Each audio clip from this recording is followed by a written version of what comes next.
I literally would wake up every morning at 3:45, be at 9 round by 4:30 in the morning. And I would tell myself, I do not want to get up. Like, I do not want go back to sleep, bro. Dude, imagine homeless isn't that bad. Being homeless ain't that bad. Bro.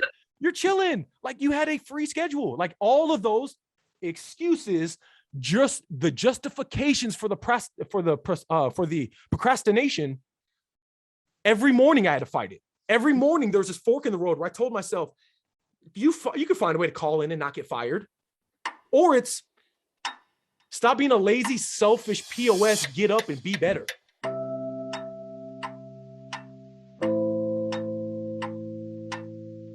He's my client, but he's also a good friend of mine. He had this epiphanous sort of like aha moment on the podcast where he understood, yeah, I have to eat right and work out, not because it's going to make me look good and get a six pack and find girls, which was like his goal, right? Like his superficial goals. I was like, dude, it's going to make you a better son to your parents. It's going to make you a better brother to your sister. It's going to make you a better friend to your friends.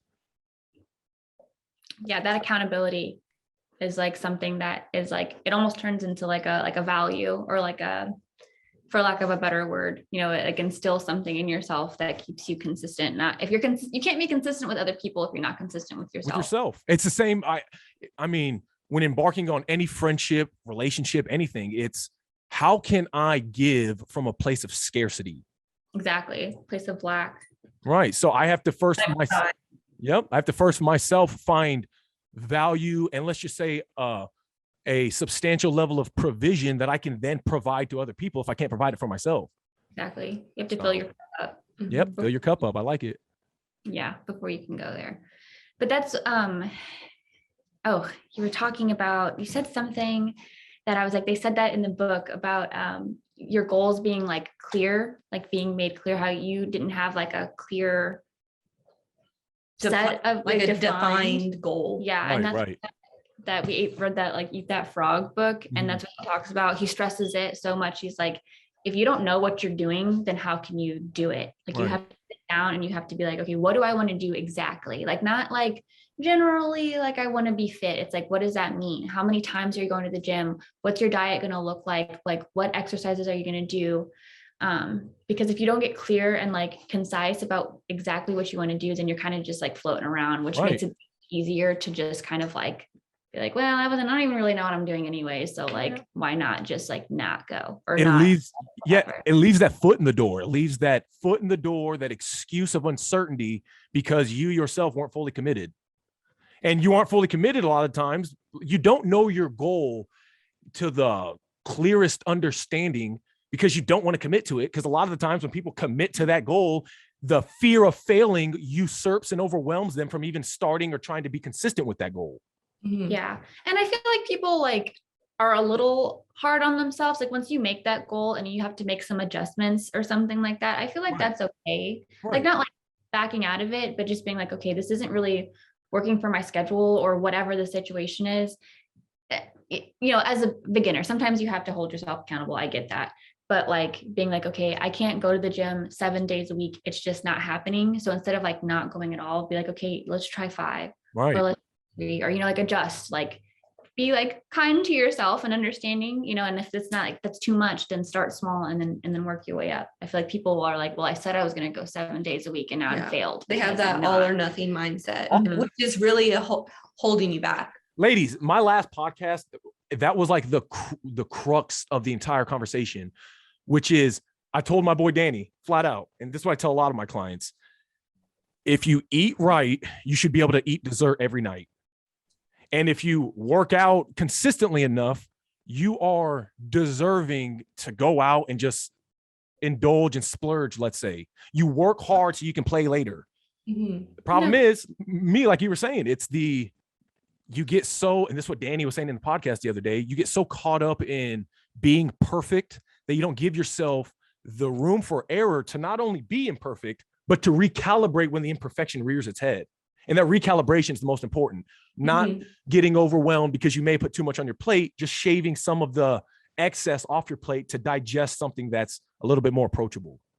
Yeah. And I feel like people don't really talk about that very much. It's like, Right. especially when you see things and you like, It's like see a influencers success or and- fail. Yeah. There's The not extremes. pretty, Yeah. everything's like perfect, everything's like, it's like edited and all these like things. But that's just not like the reality, especially when not even just when you're starting out, but just like things get messy sometimes and you get stressed and you get overwhelmed and like it's not always just like, oh yeah, like I go to the gym 7 days a week and I love it and I'm happy and it's great and it's pretty. It's like, God, I'm tired. Right. 7 days a week, you're like, Legit. like, for a second, you obviously get used to it, but like I'm sure there's days that like you're not happy about that, and like that's Legit. okay.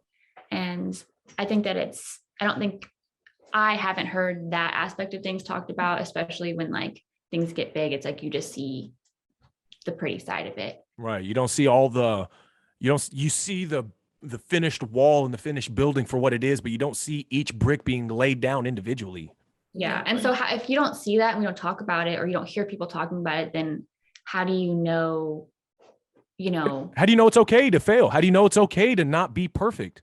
exactly. Right. That's getting comfortable talking how do about you that. know how to encourage yourself to say, oh, I didn't do it today, but tomorrow I am going to do it. Yeah. Or just, just whatever the case is, just like it happens, like life happens. And like, not that doesn't hold you accountable and not that it's okay to just like brush it off. Like, that's not what I'm saying. It's like, oh, well, it's life. Sorry. But like, it's a journey. It's not like, then there are bumps and there are like, things along the road, along the way that. Yep. There's rises and falls along that whole journey, like you said. Yeah. And then, so we were talking about too, like the goals and getting clear on what those are so that you can, adjust and whatever you need to do. But one of the big topics in the book too was like procrastination and like how that comes into play, like when implementing these goals and how you can you make a plan. It's like, it's not enough to make a plan and to get clear and concise about it, but you have to have a follow through. And a lot of the things that they're saying is just start now, just do it now. Even if you don't know, you don't know exactly how it's going to work, just start, just try it. Because that's how you learn. Yeah. And just do it. So with that in mind, how do you stop procrastination? What are things that you recommend to your clients in order to overcome that disinterest or that lack of desire? Or excuses.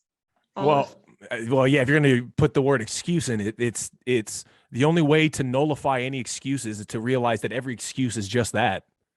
It's an excuse.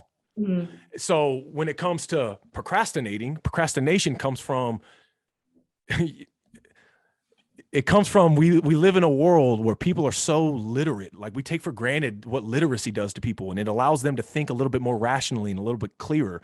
So which means they're smarter. And we live in a world where people are generally smarter. And if you're generally smarter, you're generally able to justify the delusion that allows you to, let's say, procrastinate. You justify the procrastination with excuses that seem justified and substantiated, but at the end of the day, they're just excuses. Yeah. The way in which I tell my clients, though, how to combat those excuses, I think kind of what you said a second ago, Mia, it's the acceptance of imperfection. It's knowing that it's okay to not want to do it. I wake up every morning. Irrespective of how I feel about the situation, irrespective about how I got here, it's up to me to make that paradigm shift. It's like an inflection, a fork in the road where you have two routes you can go down. Most people don't realize you have that every day just by waking up with a good attitude. Yeah, 100%. Waking up with a positive attitude. I would wake up, ladies, listen to this. 2 jobs. I was homeless, right? Didn't work for a while, all this stuff. So my work ethic just wasn't as substantiated, but I knew the only way you're going to be able to get the 3 times the amount of rent for your upfront payment whenever getting a lease, because you have no co-signer, you're the only one signing on your lease with no credit history. I literally would wake up every morning at 3:45, be at 9 round by 4:30 in the morning, and I would tell myself, I do not want to get up. I do not want go back to sleep, bro. Dude, imagine homeless isn't that bad. Being homeless ain't that bad. You You're chilling. You had a free schedule. All of those excuses, just the justifications for the procrastination. Every morning I had to fight it. Every morning there was this fork in the road where I told myself, you can find a way to call in and not get fired. Or it's stop being a lazy, selfish POS, get up and be better. And I would tell myself that every morning, especially when my job entailed training people and making their days better. Now it's not about me. Now it's about getting up and making sure that their day and that their expectation is fulfilled. Right. And I think that's what a point that's so important about that is like all of these circumstances were happening externally, but the real power was in like your decision. Like you still have power and you still have a decision and a choice that you can make to do something, you know what I mean? Even though it's homeless and there's things and there's roaches and the dat, you know, like there's all these things, you still have a choice and you still have power. And I think that that's like good to note that no matter what's going on around you, you still have a choice to at least like to move forward, and how you move forward, like that's still in your power no matter what.